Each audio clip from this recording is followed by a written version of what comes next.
I'm making this to just share some of the technology tools that I use, and one that I plan to discover more over the summer.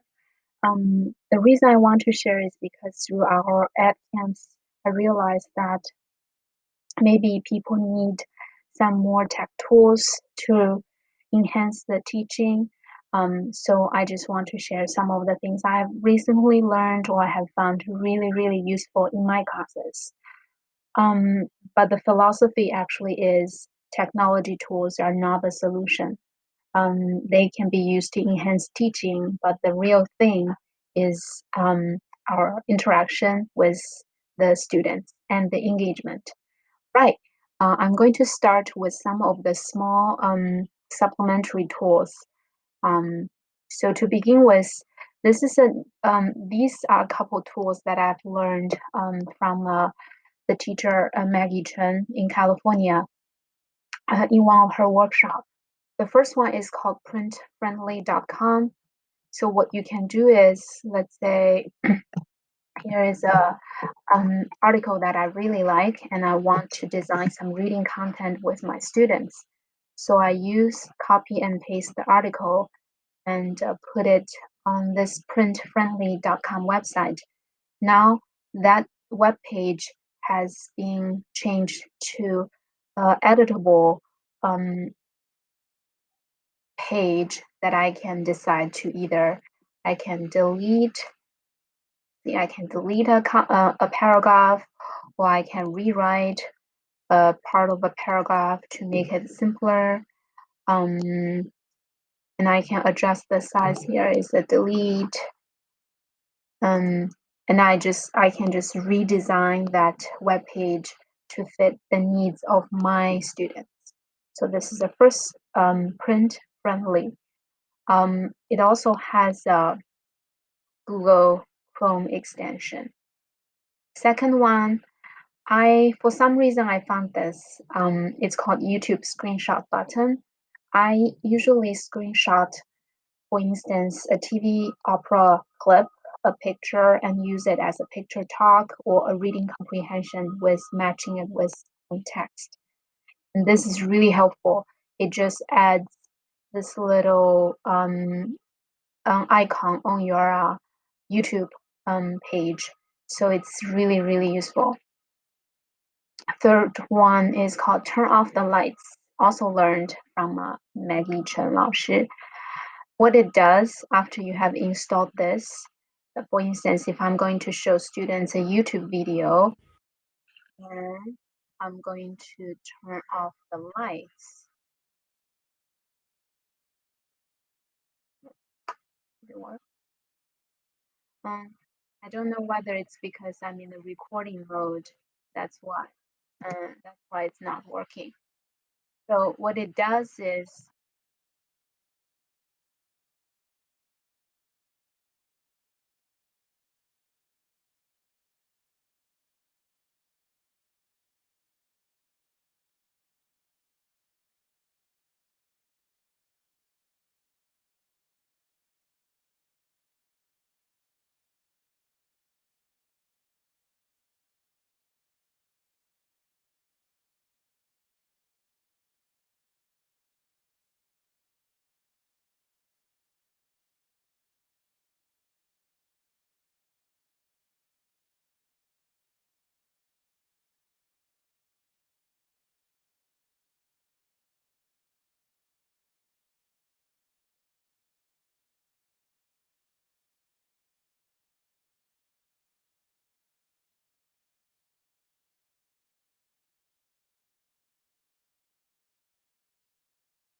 it creates those flipping pages effect.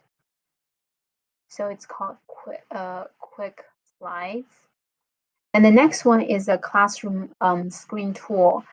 I use it on and off, but it has a lot of cool features. If you want to do a reading assigning points, you can use the dice function. It's easier than retrieving the dice, and online you can certainly use this. You can adjust the sound level. Sometimes I use this website. I think it's called uncballs.org. When I want students to read really loudly, I use this as a competition. So the louder you do things, then the higher the ball would go up. This added some excitement to just regular reading. So back to the classroom tools, there's also work symbols that you want them to do certain things, or just a quick way to pull out a stopwatch. It's those useful tools all together on one page. All right, those are the supplementary. These are something I really, really want to highlight. So I discovered this website called Nearpod over the Zoom teaching. It is very similar to Pear Deck, but I like one of the functions that I really like. I have not used Pear Deck. I've only used Pod. So far, I have been enjoying the free functions because of the COVID-19 discount for teachers. I found this website because I was looking for a website which will allow me my students to match a picture image with Chinese text. So you can log in, and you can do this as in class together with students, or assign this as a lesson that students go through themselves on their own. I have done, for instance, some of the student preview. So this is a storybook that I want students to read. After we finish reading, then I want them to practice matching the picture with the Chinese text. So they have a lot of functions. Once you logged in, you can go to create. I have not used this function in Google Slides because in my class I usually don't do a long presentation. It's more interaction based. So here is where you can find, let's say, if you add slides, these are the places where you can find activities. So add activity. So this is a game function, and you can ask open-ended questions. Matching pairs is the feature that draw me to Nearpod. You can give a quiz. It's linked with Flipgrid. So it also has the auto read out loud function when you want students to listen to the book, a written text that you have assigned to them. And draw it. It's essentially an interactive whiteboard. Collaborate, which allows students to kind of like a Google Doc. They can work on this together, and the pour all in one place. Memory test, filling the blank. So I think this has a lot of cool features, and that's just add activity. You can also add web content, and also just regular content. I have heard some teachers use the field trip function with virtual reality, and also it allows you to record voices in your slides. So audio, video. So this is a website I highly, highly, highly recommend, Nearpod. So the next one is called Quizlet. Everyone knows Quizlet. Um, so I just want to showcase some of the new ways of using Quizlet. Sometimes I use Quizlet as a close activity. I just cut out the word from a sentence. For instance, if I can find an example, I guess this one. Online class versus real class reflection. So it's after we have read this essay, then I just cut out the word. Then when we play, you can assign them to do matching. So here, start game. Then they have to find the word and put it in like a class activity. However, the next thing I want to show you is really unique. I have learned this from Wei Tianjiao 老师. So if you add micro for the matching game, then you're going to generate this type of matching format. So you make everything disappear. So see, the layout is very different now. So you just click.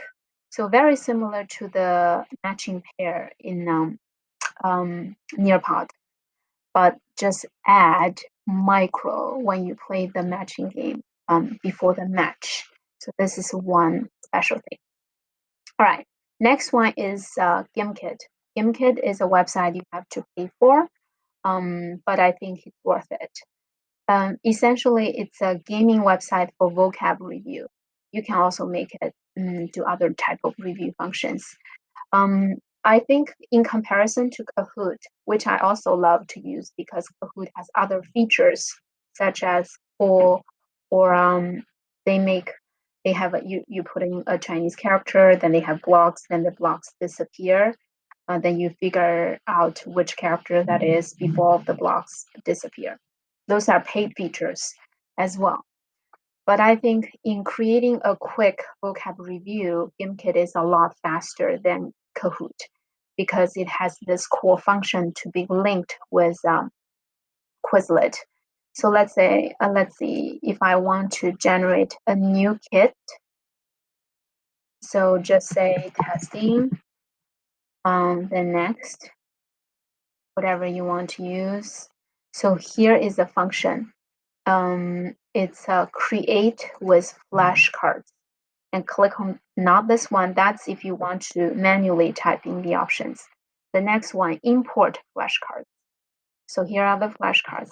Then when I go to this one, ImKit testing. Oops, sorry. Then I can go to the three dots. Click on the three dots. Then, oops, this is blocking it. Then there is export.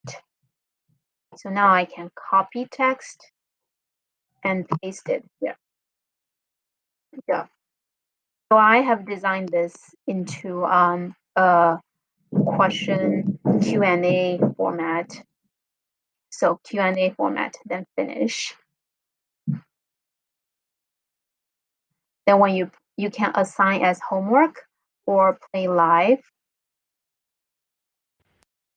So if I'm going to play live, and here you can adjust the minutes, then you can do team modes. I think this is the game. If I have to pick one that students love, top one, this is it, ImKit. So I'm going to start, just do a testing. So what you do is, you go to, I'm using my phone, imkit.com/play, and enter code 37108 and join. So my name is, so I have joined. Okay, now I'm going to start the game. Now, students love this music as well. I have to answer the question. This is what I can do on my phone. Then I would just say this one. So you can keep going. The cool feature is on ImKit, you can shop. So you can shop for points as if and use the points you have earned to like playing a game to earn more points. So it's a strategy as well. So I highly recommend ImKit if you have not tried out. All right, those are ImKit and the Quizlet. Next one is Edpuzzle. I use it on and off. I like the function that you can just assign specific parts of a clip to students, so they just watch that specific clip. Because in my class, sometimes I do assign clips from a TV show, then ask them reading comprehension questions instead of giving them a link and tell them the starting and ending time. I can just use Edpuzzle. I also use their voiceover feature. If I have a video, then I want to voice over it using the words my students know. I also use Edpuzzle. And the only thing is I don't have the paid version, so I can only create certain amount of videos per time. So that's the only thing. It also has a tracking function as well. Um, some of my students said they couldn't access it, some do. So as long as you have that taken care of, it shouldn't be a problem. So the next two are also websites I used on and off. One is called Bingo Baker. The other is Jeopardy Labs. Those are super easy to use websites. You can create a bingo game. Some teachers also use bingo games, just not just for vocab, but also for sentences. Um, which is another advanced level of reading comprehension. So the last one I want to mention is called Plastic. I have to say this is a website that I want to explore more about. I have not used it, but I think it's a more comprehensive website where you kind of see design a worksheet or present content information. It reminds me of Wiser.me, Linked. Some are Nearpod, very similar type of website. I've heard it also has paid features, etc. The last one that I use a lot with my students is called Linked. It is not a free website, but the way you create questions, especially for foreign language learning, is so intuitive and very easy. So you can easily design, let's say, AP level question very, very easily. So when you assign students, say, any type of tasks, it's all saved on here. So this is a student portal link. Then it's very students. Here's my question recorded.